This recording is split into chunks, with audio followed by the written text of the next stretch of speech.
Hello and welcome to the third of our interviews with the Koreo Prize judges. We're here at the Koreo headquarters with Judith Grant, Head of Health and Wellbeing at the Royal Mail.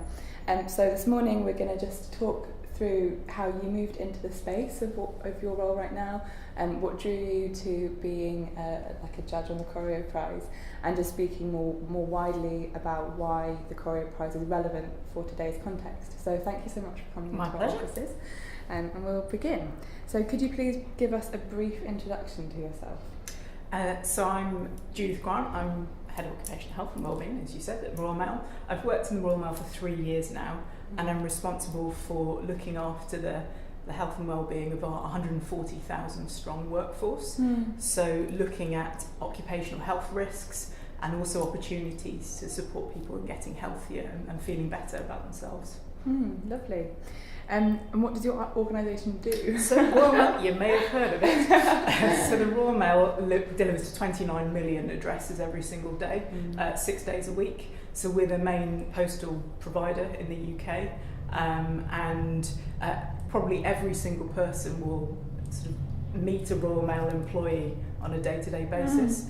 So the opportunity to spread messages about health and wellbeing through our workforce is fantastic. Massive, I'd imagine. And what's the story behind your career? How did you get into being in the Royal Mail, and like what drew you into a role of like wellbeing? So I guess, as a lot of people, a bit of a random route. So originally, I actually went to uni, started 3 degrees and only finished one of them. So for many people, when they go to uni, I think, you're so young, you don't know what you want to do. I went to uni to do economics, but through that time I lost 6 stone in weight. I was very unhealthy. So after my first year, I decided actually economics is just not really for me, and I wanted to go and help other people feel healthier as I did after losing all the weight. So trained as a personal trainer, worked in a gym for a long time, then I worked in community health, and then got into workplace health, and kind of worked my way up in a few different organisations, and here I am in Royal Mail with such a big workforce. Lovely. And what drew you to the space of wellbeing that you spoke about? Having lost a lot of weight and like that personal journey, do you think that kind of kick-started your interest in like well-being and the importance of it? Yeah, absolutely. I think so. When I was really overweight, people can tell you need to get healthier, but there has to be something inside you that makes you want to do it. And I think so many health and wellbeing campaigns can feel really, really patronising if it's not delivered with authenticity, and because I know what it felt like, how difficult it was to lose the weight. I think that's helped me in my career to have more empathy with people, and not just around weight loss, just sort of any health conditions. It's, I guess, giving people space to open up, and I think hopefully that's what I've managed to do in the Royal Mail, kind of get people talking about wellbeing and its importance. I mean, it's such a hot topic right now. It's like wellbeing feels like it's everywhere, and mental health as well, but it's nice to have like that positive angle on it. And what would you say the kind of challenges you face working in such a large organisation with something which is quite intangible actually, and measurement and all the problems that are faced with that? When I first joined the Royal Mail, I turned up, so I'm based at the Nottingham Mail Centre. When I first turned up, lovely lady there said, so what's your job? Is it to do with gyms and apples? And I think unfortunately that's the perception of well-being. So I think it's important for anyone in an organisation, or anywhere, being able to express what well-being is. So it's around your physical and mental health. It's not just an absence of being ill, it's kind of looking at how you feel, how you interact with people, your relationships at work, all of those kind of things. And over each of the roles that I've had, it's been really a sales job, so trying to sell well-being to people. And I think it's difficult as well because you've got the whole wellness industry, so you've got, and I think probably more relevant to the younger generation, so a lot of the people that might be taking part in the Curio Prize, they're faced every day on Instagram with perfect lifestyles and quite weird eating habits and exercise habits and perfect bodies, and that's not actually what wellbeing is about. That's a multi-billion-pound industry of wellness, which I think is quite different to the concept of well-being. Absolutely, and quite a subtle but important distinction to make the difference between those two words. Exactly. Where do you take your inspiration from in your work?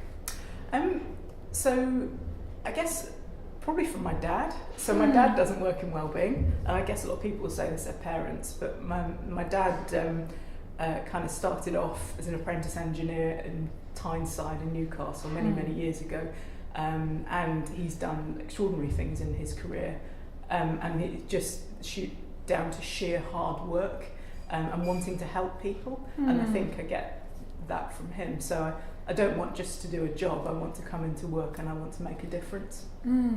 Great. Can you tell us about a project or initiative around wellbeing in the Royal Mail, or actually it could be outside, that you feel particularly proud or excited about? So probably the thing I'm most proud of in Royal Mail is feeling first class. See what we did there? I can't take credit for the name, sadly, but we have a logo. So one of the things we did in Royal Mail was create a brand for wellbeing. So everyone laughed at me for my logo, but it got them talking, and actually I think that's what it's all about. So feeling first class, we have a website, a wellbeing website for people in the workplace to use. Over 20,000 employees are members of the wellbeing website, which is, I think, an extraordinary achievement to get that many. We've partnered with the Mental Health Foundation on videos as part of our First Class Mental Health campaign, and we've done an awful lot of promotion and anti-stigma work around mental health in the workplace as well. So for me, feeling first class, I think, has been my favourite project I've worked on. And what do the videos, what are they? So there's 5 videos, each of them 6 minutes long, and they cover recognising distress, understanding what mental health is, knowing how to look after your own mental health, links between mental and physical health, because you can't have one without the other. And then the final one, which is my favourite, has got Royal Mail employees talking about their mental health.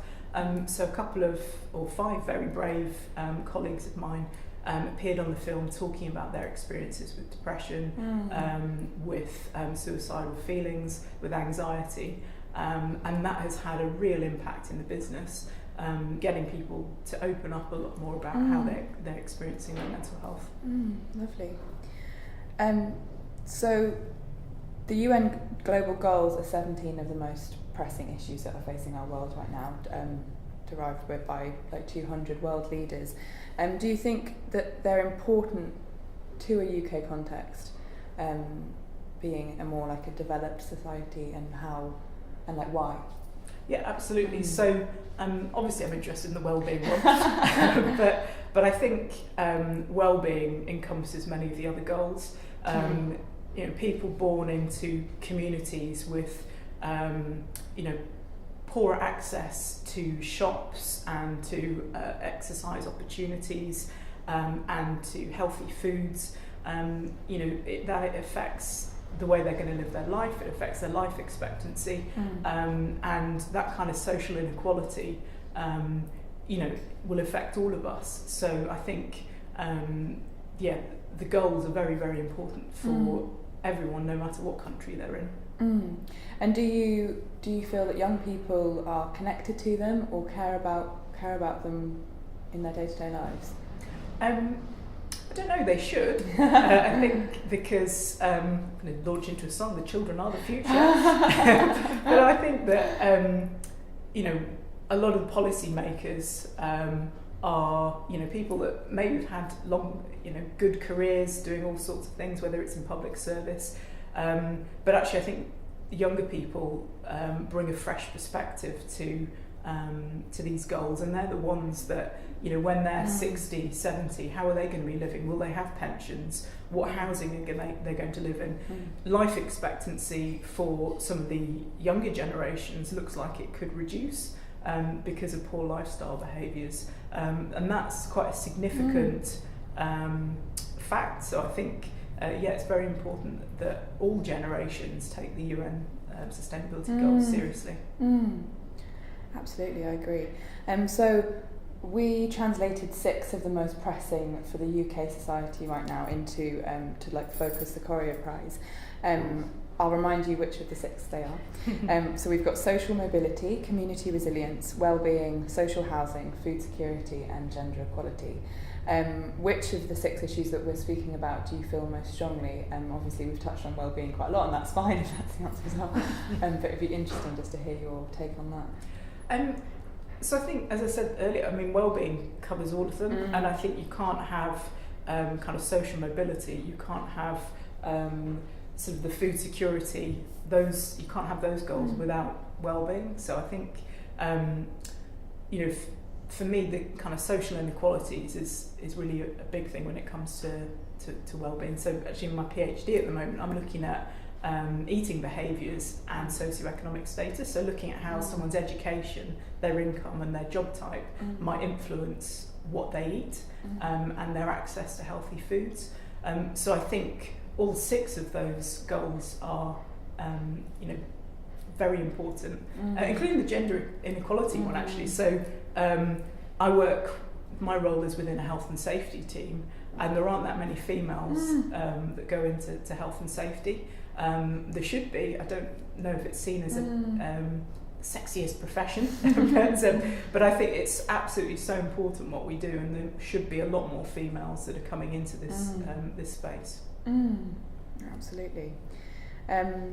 Why did you get involved with the Koreo Prize?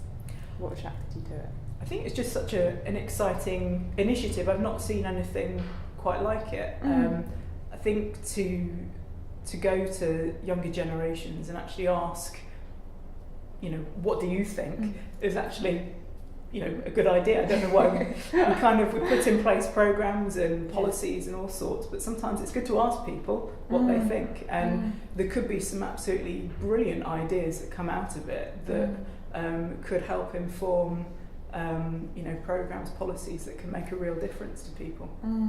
Absolutely. What do you think makes the Curio Prize relevant to today's context, bearing in mind recent global political events? There's been a few things going on globally recently. There has indeed. So I think with you know, global uncertainty, all the massive change, with divisions perhaps forming between generations, it's really important for all generations to be contributing to kind of thoughts and ideas, and I think certainly for the age group that have been invited to take part in the Koreo Prize, this is a fantastic opportunity. You know, there's some, you know, great judges involved with this. You know, it's going to be quite a high profile event, so you know, it's a real opportunity to get your thoughts heard.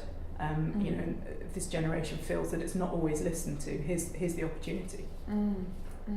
Brilliant. So what would you like to see from the prize entries?